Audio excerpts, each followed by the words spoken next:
Hello विद्यार्थी मित्रों, गई कालथी हमें आपणे नवुं चेप्टर छे शुरू कर्युं हतुं, बरोबर।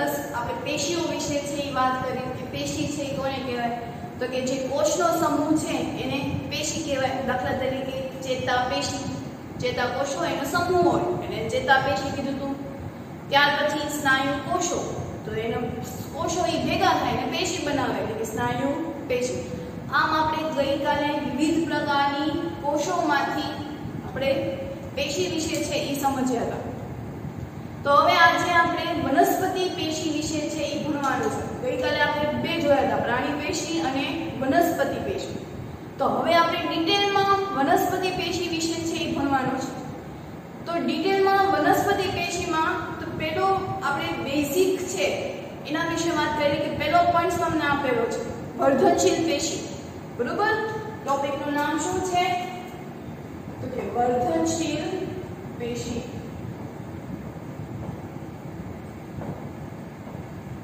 તો આ જે વર્ધનશીલ પેશી છે ઈ કોને કહેવાય છે? આપણે ગઈકાલે જ કીધું હતું કે વનસ્પતિમાં અમુક જ ભાગોમાં વૃદ્ધિ છે ઈ થાય છે, બરોબર। પ્રકાંડમાં વૃદ્ધિ થાય, મૂળમાં વૃદ્ધિ થાય છે, એટલે આ બે જગ્યાઓ છે ત્યાં वर्धनशील पेशीओ छे ई आवेली छे। એટલે કે વૃદ્ધિ પામતા જે કોષો છે એને વર્ધનશીલ પેશી છે ઈ કહે છે કે લંબાઈ વધવાના જે કોષો છે ઈ આ પ્રકાંડ અને મૂળમાં જ તે આવેલા છે।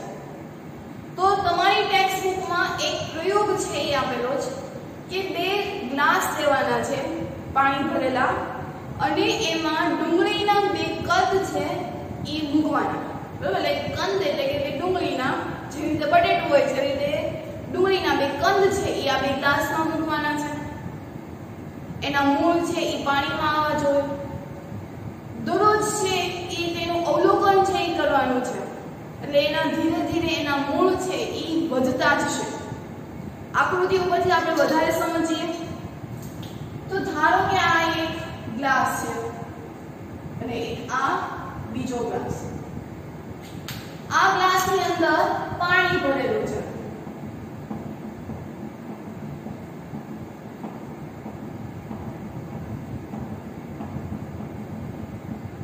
અને ગ્લાસ ઉપર બે ડુંગળીના કંદ આવેલા છે અને ડુંગળીના જે મૂળ છે ઈ પાણીની અંદર છે, બરોબર। દરરોજ તેનું અવલોકન કરવાનું છે એટલે કે આ જે મૂળ છે ઈ ધીમે ને ધીમે વધતા જશે, બરોબર। પાણી આપે એમાં મૂળમાં છે ઈ વૃદ્ધિ થાય, બંનેમાં વૃદ્ધિ થશે,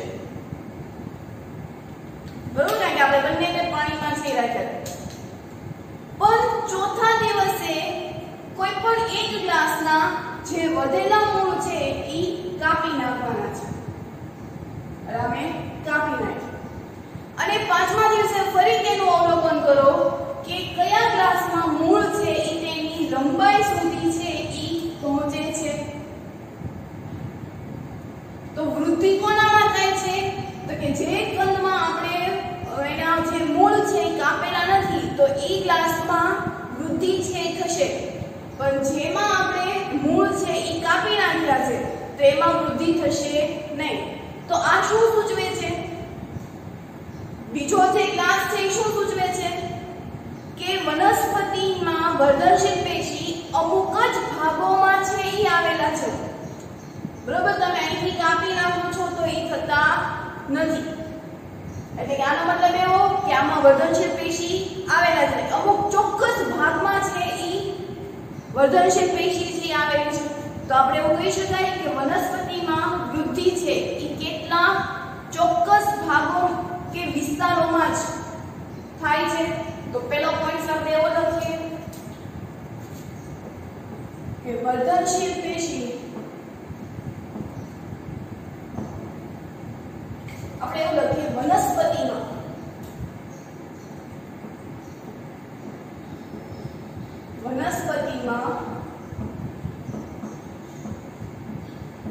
વર્ધનશીલ પેશી કેટલા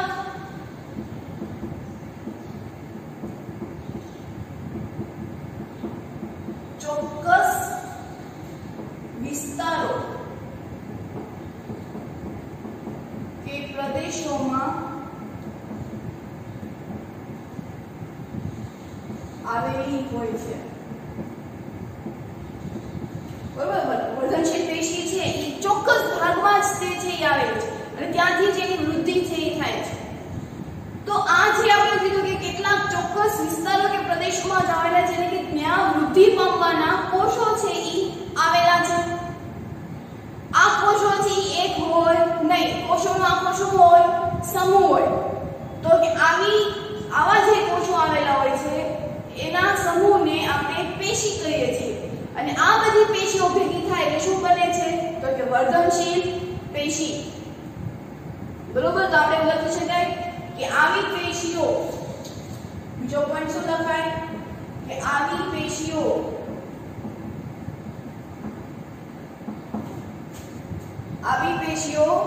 વર્ધનશીલ પેશી તરીકે ઓળખાય છે. આવી પેશીઓને વર્ધનશીલ પેશી કહે છે.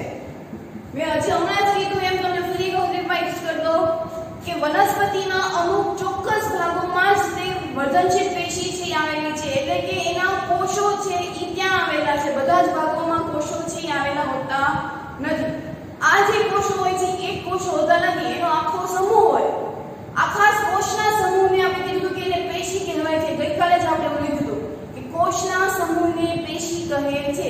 તો આ જે પેશી છે એને આપણે કયા નામે ઓળખીએ છીએ? તો કે વર્ધનશીલ પેશી. વનસ્પતિમાં વૃદ્ધિ એવું લખ્યા છે વર્ધનશીલ પેશીને. વનસ્પતિમાં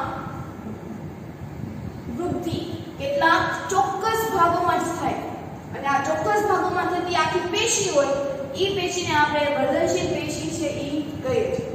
તો આ જે વર્ધનશીલ પેશી છે એ વનસ્પતિના કયા કયા ભાગમાં આવેલી હોય એના પ્રકારો છે.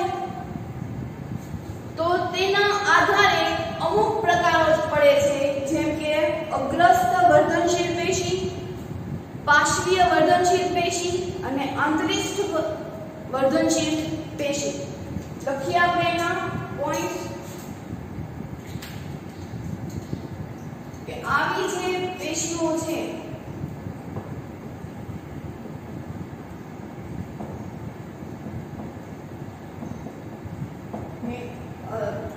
વર્ધનશીલ પેશીને આધારે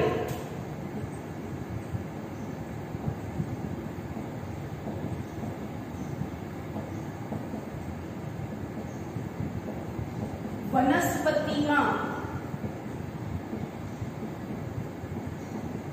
કેટલાક ભાગો આવેલા છે, અથવા તેવું પણ કહી શકાય તે કયા ભાગમાં આવેલા છે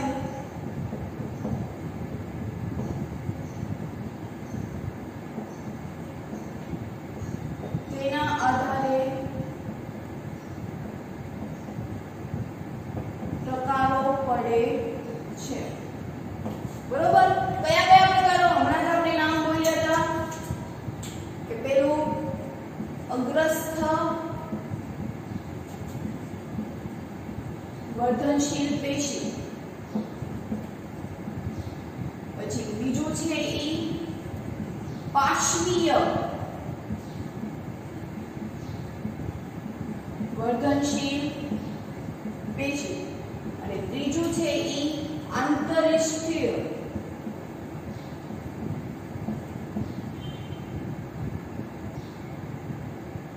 વર્ધનશીલ પેશી.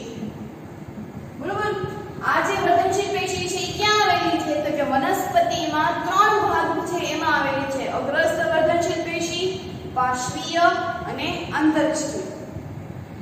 તો આ જે વર્ધનશીલ પેશીઓ છે તો એ વર્ધનશીલ પેશી દ્વારા આપણે અમુક જ ભાગોમાં, દાખલા તરીકે અગ્રસ્થ વર્ધનશીલ પેશી છે એ વનસ્પતિના ટોચના ભાગમાં અને મૂળના ભાગમાં છે જોવા મળે છે. પાર્શ્વીય વર્ધનશીલ પેશી છે એ જે થડ હોય, પ્રકાંડ હોય તો એની સપાટીમાં વધારો કરે છે, એના ક્ષેત્રફળના, એના પરિઘમાં વધારો કરે છે. અને આંતરરાષ્ટ્રીય વર્ધનશીલ પેશી છે એ આંતરગાંઠમાં છે એ વૃદ્ધિ છે પામે છે. શેરડી હોય તો શેરડીનો આપણે એક ગાંઠો વાવીએ છીએ એમાંથી આખી શેરડી થાય છે, એટલે કે એકમાંથી બીજો ગાંઠો થશે, એમાંથી બીજો, એટલે આંતરગાંઠની બંને બાજુએ છે એ વધારો છે એ થાય છે. આના વિશે આપણે સમજીશું પછી. તો અહીંયા આપણે અગ્રસ્થ વર્ધનશીલ પેશી, પાર્શ્વ વર્ધનશીલ પેશી અને આંતરસ્થીય વર્ધનશીલ પેશી, આમ વર્ધનશીલ પેશીના 3 પ્રકાર છે એ પડે છે. આ જે વર્ધનશીલ પેશી છે તો એના દ્વારા શું થાય છે તો કે વર્ધનશીલ પેશી દ્વારા કોષો છે એનું નિર્માણ છે એ થાય છે, નવા કોષોની શરૂઆત થાય છે અને આ જે નવા કોષો હોય એ શરૂઆતથી જ તે વર્ધનશીલ પેશી તરીકે ઓળખાય છે. અને જેમ જેમ ધીમે ધીમે આ જે વર્ધનશીલ પેશી છે એ પોતાના કાર્યો છે એ કરી શકતા નથી અને છેવટે તે એક પેશી સ્વરૂપે છે એ સ્વરૂપમાં, ઘટક સ્વરૂપમાં છે એ આવે છે. ખાસ સમજો અહીંયા કે વર્ધનશીલ પેશી ક્યાં જોવા મળે તો એ વર્ધનશીલ પેશી છે એ વનસ્પતિના અમુક ભાગોમાં, એટલે કે જ્યાં વૃદ્ધિ થતી હોય ત્યાં આ કોષો છે એ આવેલા છે. તો આ કોષો શું કરશે તો કે નવા કોષોનું નિર્માણ કરે છે.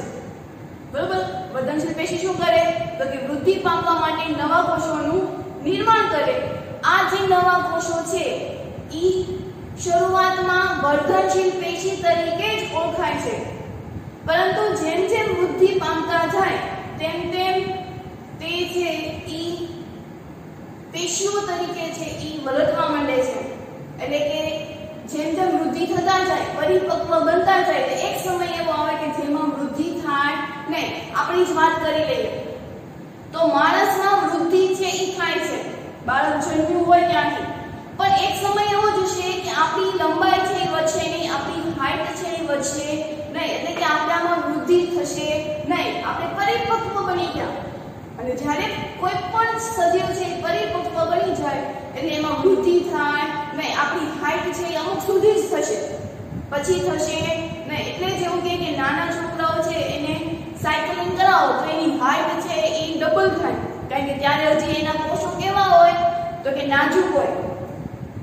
બરોબર, ઈ કોષો શરૂઆતમાં વર્ધનશીલ પેશી તરીકે ઓળખાય છે અને વર્ધનશીલ પેશી એટલે આપણને ખબર છે કે વૃદ્ધિ પામતા કોષો, એને આપણે કહીશું વર્ધનશીલ પેશી.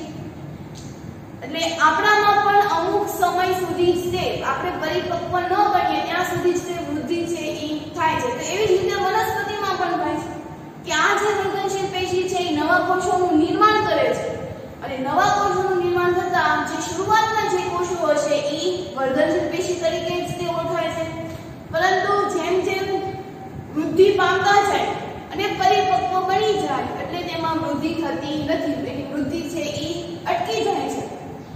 એટલે કે પરિપક્વ બની જાય અને એનાથી વિકાસ છે, વૃદ્ધિનો જે વિકાસ છે એ થતો નથી. અને આ જે પેશી હતી એ વૃદ્ધિ પામ્યા પછી કે હવે વૃદ્ધિ થતી નથી તો ત્યારે એ પેશી છે એ જે કોષો છે એ અન્ય પેશીઓના ઘટક સ્વરૂપે છે એ વર્તે છે. બરોબર, લખીએ આપણે એનો પોઈન્ટ.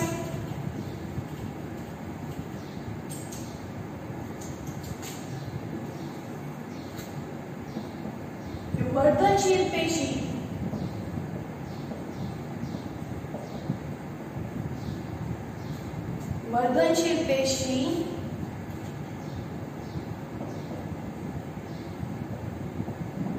નિર્માણ પામેલા નવા કોષો, અથવા એવું લખીએ કે વનસ્પતિમાં વૃદ્ધિ પામેલા કોષો. વર્ધનશીલ પેશી દ્વારા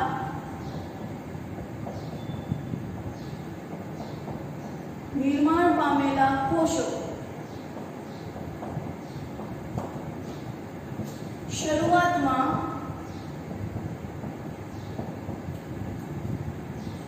વર્ધનશીલ પેશી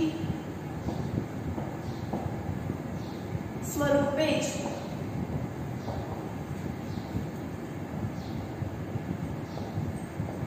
વર્તાય છે. વર્ધનશીલ પેશીના જે નિર્માણ પામેલા જે કોષો છે એ શરૂઆતમાં વર્ધનશીલ પેશી સ્વરૂપે જ તે વર્તાય છે, પરંતુ જેમ જેમ તેની વૃદ્ધિ થતા પરંતુ જેમ જેમ તેની વૃદ્ધિ થતા અને પરિપક્વ બનતા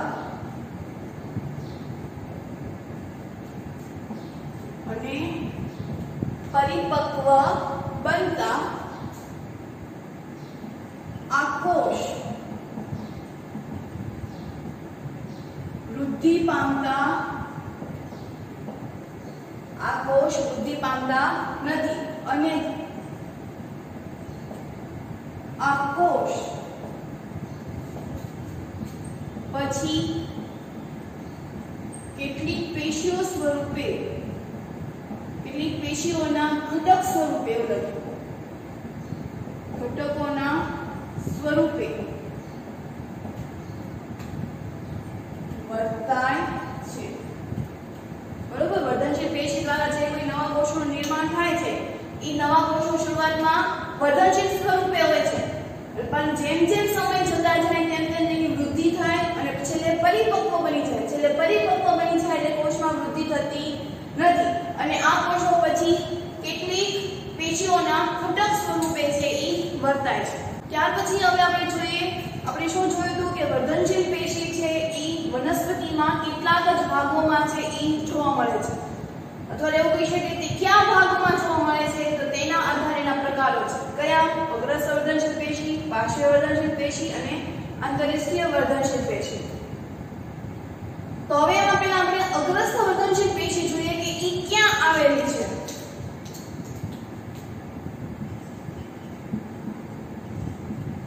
અગ્રસ્થ વર્ધનશીલ પેશી. તો આ જે અગ્રસ્થ વર્ધનશીલ પેશી છે એ મૂળ તેમજ પ્રકાંડના વૃદ્ધિવાળા ભાગોમાં છે એ આવેલી છે. તો અગ્રસ્થ વર્ધનશીલ પેશી અથવા એવું લખીએ કે આ પેશી વનસ્પતિમાં મૂળ તેમજ પ્રકાંડ કે જ્યાં વૃદ્ધિ થતી હોય તે ભાગમાં જોવા મળે છે. બરોબર, આ અગ્રસ્થ વર્ધનશીલ પેશી ક્યાં જોવા મળે તો કે વનસ્પતિમાં મૂળ તેમજ પ્રકાંડ કે જ્યાં વૃદ્ધિ થતી હોય.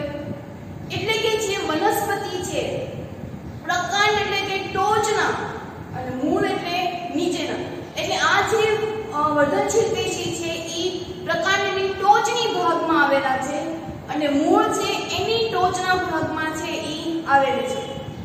એટલે કે શું થશે તો કે ટોચનો ભાગ જે હોય છે, ઉપરનો ભાગ, દાખલા તરીકે આ કોઈ એક વનસ્પતિ છે, ઈ વનસ્પતિમાં અહીંયા અગ્ર વર્ધનશીલ પેશી આવેલી છે, નીચે મૂળ છે એ આવેલા છે.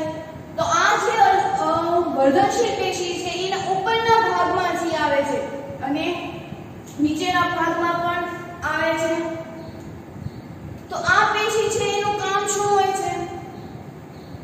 આ પેશી છે એનું કામ શું તો કે એની વૃદ્ધિ કરાવવાનું. તો જેમાં વૃદ્ધિ થશે તો તમે વિચારો, આપણે કીધું કે મૂળ તેમજ પ્રકાંડના જગ્યાએ કે જ્યાં વૃદ્ધિ થતી હોય ત્યાં આવેલી છે, એટલે કે ટોચના ભાગમાં છે એ આવેલી છે.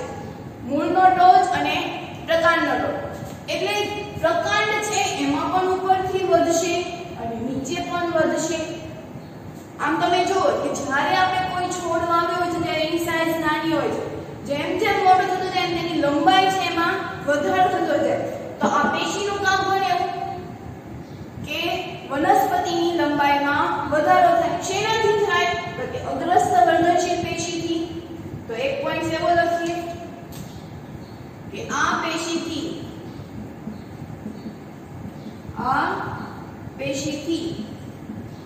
વનસ્પતિની લંબાઈમાં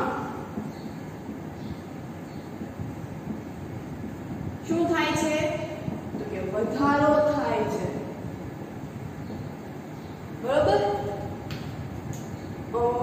મૂળ હોય અને પ્રકાંડ. તો આપણે એવું કીધું કે મૂળ અને પ્રકાંડના ટોચના ભાગમાં છે એ હોય છે. એટલે કે મૂળમાં તે સતત કોષ વિભાજન થાય છે. વૃદ્ધિ ક્યારે થાય છે કે સતત કોષ વિભાજન થાય છે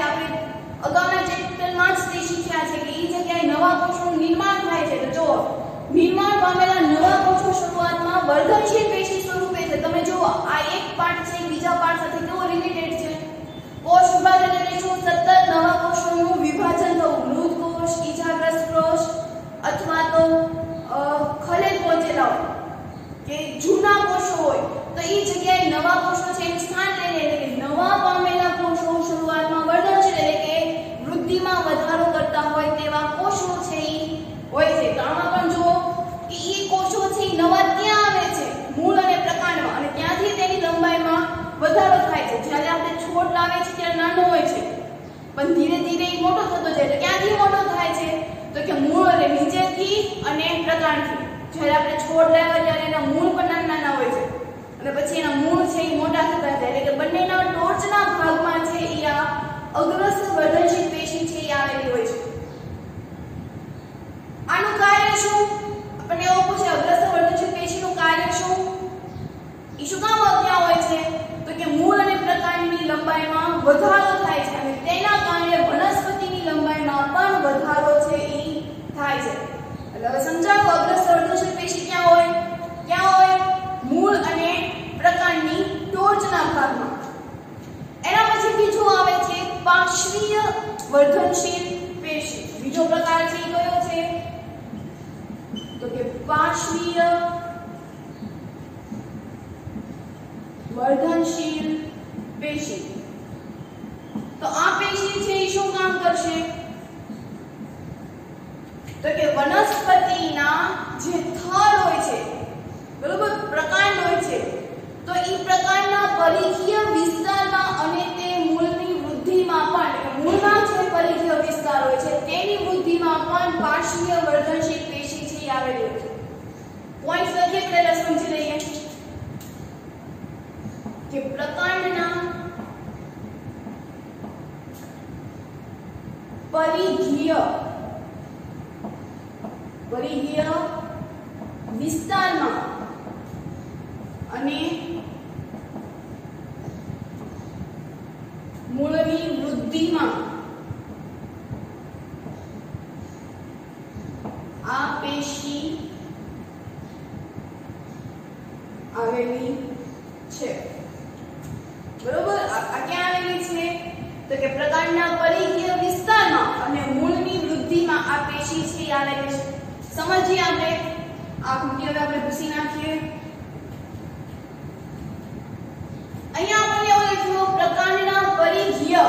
આપણે ગણિતમાં પરિઘ વિશે છે એ સમજી ગયા છે. દાખલા તરીકે આ પૈડું છે બરોબર? તો આ જે પૈડું છે એનો આપણે પરિઘ છે એ શોધવાનો છે. તો પરિઘ શું કરતા હતા? પરિઘ એટલે શું એમ કહીએ આપણે મેથ્સમાં આપણે પરિઘ વિશે છે ભણી ગયા છીએ. તો કે એક ચક્કર પૂરું કરતા અને ફરી પાછું તે એની જગ્યાએ આવે તો એને આપણે કહેવાય પરિઘ. પરિઘ એટલે આપણે એવું કહી શકીએ કે બધી જ બાજુનો સરવાળો. ત્રિકોણ હોય તો એનો સરવાળો કરી શકીએ, ચોરસ હોય એનો સરવાળો છે એ કરી શકીએ, પણ વર્તુળ માટે આપણે એને પરિઘ છે એ કહીએ છીએ. બધી જ બાજુનો સરવાળો એટલે આપણે શું કહીએ છીએ? પરિમિતિ. પણ વર્તુળમાં બાજુઓ હોતી નથી તો એની માટે શબ્દ વાપર્યો પરિઘ. તો કે પ્રકાંડ એટલે દાખલા તરીકે મૂળ. તો જ્યારે આપણે છોડ વાવીએ છીએ ત્યારે એનું જે મૂળ હોય છે એકદમ પતલું હોય છે પણ સમય જતા દિવસો જતા એના થડમાં વધારો થાય છે. બરોબર?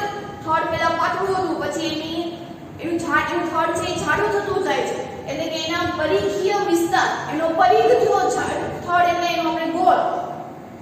બરોબર? આપણે જ્યારે વનસ્પતિને આપણે આમ ભેટ કરવી હોય તો થઈ શકતું નથી. તો એનો મતલબ શું કે એનો જે પરિઘ છે એ કેવો છે? તો કે વધારે છે. એટલે કે પ્રકાંડ એટલે મૂળ. તો પરિઘીય વિસ્તારમાં અને મૂળની વૃદ્ધિમાં મૂળ હોય છે તો એનો પણ પરિઘ છે એ હોય છે. જાડા મૂળ થઈ જાય એકદમ. બરોબર? વડવાઈ. તો વડવાઈની જે વડ હોય છે તો એ વડની વડવાઈ તમે જો શરૂઆતમાં એકદમ પતલી હોય છે, સમય જતા એ એકદમ જાડી છે થઈ જાય છે. તો એ જે વડવાઈ છે એ પણ એક પ્રકારના મૂળ જ છે, વડના મૂળ જ છે. તો પ્રકાંડના પરિઘીય વિસ્તારમાં અને મૂળની વૃદ્ધિમાં છે એ આ પેશી આવેલી હોય છે. સમજાણું શું કહેવા માંગે છે? પ્રકાંડીય પરિઘ વિસ્તાર એટલે કે એનો થડ જે હોય છે શરૂઆતમાં પતલું હોય છે, પણ જેમ દિવસો જતા જાય છે, વર્ષો જતા જાય છે, તેમ તેના થડમાં વધારો થતો જાય છે, એટલે થડ છે એ ધીરે ધીરે જાડું છે એ થતું જાય છે. એટલે પરિઘ એટલે તો કે આ જે બધી છે આ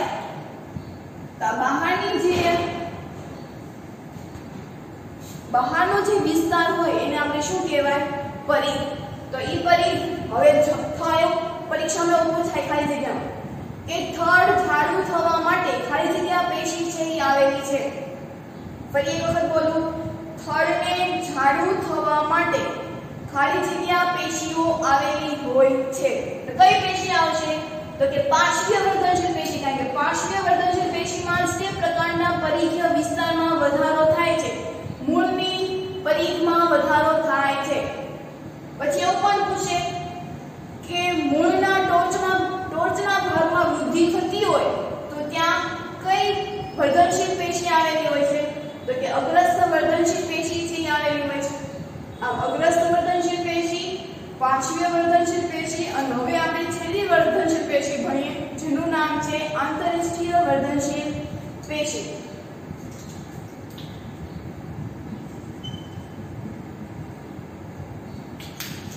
શું પડશે આપણે?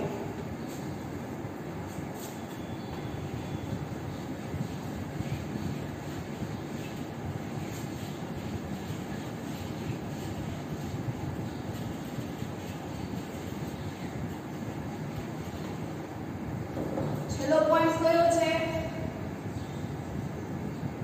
આંતરઇષ્ઠીય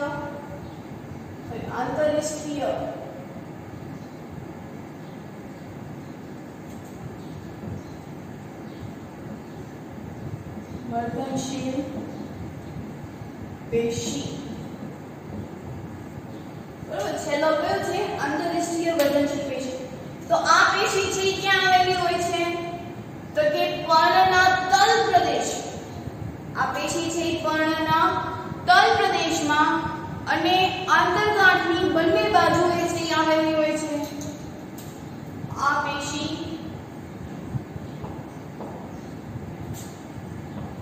વનસ્પતિના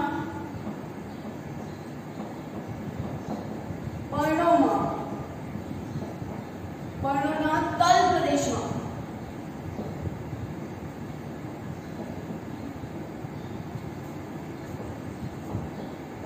અને આંતરગાંઠની બંને બાજુએ આવેલી છે. બરોબર, ક્યાં આવેલી છે? તો કે વનસ્પતિ છે આ એના પર્ણો છે તેના તલ પ્રદેશમાં એટલે કે નીચેના ભાગમાં આ આંતરઇષ્ઠીય વર્ધનશીલ પેશી છે આવેલી છે. અને નીચે ક્યાં? તો આંતરગાંઠની બંને બાજુએ છે એ આવેલી છે કે એની વૃદ્ધિ છે એ ક્યાંથી થાય છે? પાન છે એ મોટું થાય છે તો એ આ છે આના કારણે થાય છે કે એના તલ પ્રદેશ, તળ એટલે તળિયું, તળેટી, તો પાનની તળેટી કઈ હોય? તો કે નીચેની સપાટી. તો નીચેની સપાટીમાં આ આંતરઇષ્ઠીય વર્ધનશીલ પેશી છે આવેલી છે. ત્યાર પછી તો કે આંતરગાંઠની બંને બાજુએ છે એ આ પેશી આવેલી છે. આમ આપણે જોયું કે વર્ધનશીલ પેશી છે એના ત્રણ પ્રકાર આવે: અગ્રસ્થ વર્ધનશીલ પેશી, પાર્શ્વીય વર્ધનશીલ પેશી અને આંતરઇષ્ઠીય વર્ધનશીલ પેશી. આ જે પેશીઓ છે એમાં પહેલા અગ્રસ્થ વર્ધનશીલ પેશી ક્યાં આવેલા હોય? તો કે વનસ્પતિના મૂળ અને પ્રકાંડના ટોચના ભાગમાં કે જ્યાંથી તેને વૃદ્ધિ થવાની હોય અને આ જગ્યાએ કોષ વિભાજન છે સતત થતું હોય છે, નવા કોષોનું નિર્માણ છે થતું હોય છે અને તેના કારણે એની વૃદ્ધિ છે એ થાય છે. કોષો નવા આવ્યા એટલે વૃદ્ધિ નથી થતી. યાદ રાખજો આ ખાસ કે નવા કોષો એ જગ્યાએ જાય છે અને વૃદ્ધિ થાય છે એવું નથી. નવા કોષો છે એ ફક્ત જૂના કોષોના સ્થાન જ લે છે, પણ તેના આધારે ઈ જે જગ્યા છે એમાં વૃદ્ધિ છે એ થાય છે. એટલે મૂળ પ્રકાંડ કે જ્યાં વૃદ્ધિ થતી હોય તે જગ્યાએ આ વર્ધનશીલ પેશી છે એ આવેલી હોય છે. આ પેશીનું કામ શું? તો કે વનસ્પતિની લંબાઈમાં વધારો કરવાનો, એટલે આગળથી વધે અને પાછળથી વધે. દાખલા તરીકે આ કોઈ એક ઝાડ છે, આ જે ઝાડ છે એમાં આ પ્રકાંડ છે અહીંયા સુધી એવું કરી આપણે ઊંધું બનાવીએ. આ નીચેનું છે એ મૂળ છે અને ઉપરનું છે એ પ્રકાંડ છે. તો એ નીચેથી પણ વધશે અને ઉપરથી પણ વધશે. આમ એની લંબાઈમાં શું થયો? વધારો. તો પેશીથી વનસ્પતિની લંબાઈમાં વધારો થાય છે. એના પછી આપણે ભણ્યા પાર્શ્વ વર્ધનશીલ પેશી. તો પાર્શ્વ વર્ધનશીલ પેશી ક્યાં આવેલી હોય? તો કે પ્રકાંડના પરિઘીય વિસ્તારમાં અને મૂળની વૃદ્ધિમાં છે એ આ પેશી છે આવેલી હોય છે. કે જાડું થાય એટલું યાદ રાખો. પરિઘીય વિસ્તાર એટલે કે એનું થડ છે એ ધીરે ને ધીરે જાડું થતું જાય, એનો જે વિસ્તાર છે એ વધતો જાય છે. તો એ જગ્યાએ પાર્શ્વ વર્ધનશીલ પેશી. આંતરિક વર્ધનશીલ પેશી ક્યાં આવેલી હોય? તો કે વનસ્પતિના પાંદડાના તલ પ્રદેશ. તલ એટલે નીચેનું તળિયું. તો એ તલ પ્રદેશમાં અને આંતરગાંઠની પ્રદેશમાં છે એ આ પેશીઓ છે એ આવેલી હોય છે. તો આમ આપણે વર્ધનશીલ પેશી વિશે છે એ સમજ્યા. વર્ધનશીલ પેશી કોને કહેવાય? તો કે વૃદ્ધિ પામતા કોષો. તો આ જે કોષોનો જે સમૂહ છે એને આપણે પેશી કહીએ છીએ. અને આ પેશી કયા નામે ઓળખાય છે? તો કે વર્ધનશીલ પેશી. ગઈકાલે જ આપણે એવું લખ્યું હતું કે વૃદ્ધિ પામતા જે કોષો છે એને આપણે વર્ધનશીલ પેશી તરીકે ઓળખીએ છીએ. તો હોમવર્ક આપી દઈએ. તો હોમવર્કમાં વર્ધનશીલ પેશી વિશે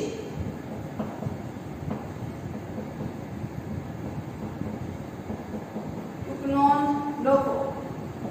કેટલી વખત? તો કે 3 વખત. ખૂબ જ મોસ્ટ આઈએમપી ટૂંક નોંધ છે. આમાંથી ઘણા નાના નાના પ્રશ્નો પણ પૂછાય છે, ખાલી જગ્યા પૂછાય છે, એક વાક્યમાં પૂછાય છે.